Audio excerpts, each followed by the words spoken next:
cop ens hem fet grans i més petits i hem vist que no estem fets per viure així, que no viu més qui té menys temps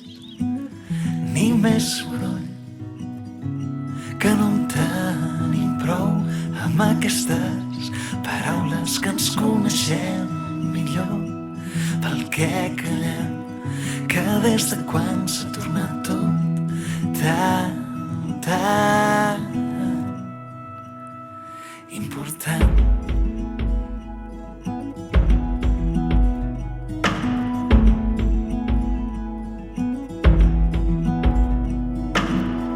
Intentant no escoltar el que parla més fort,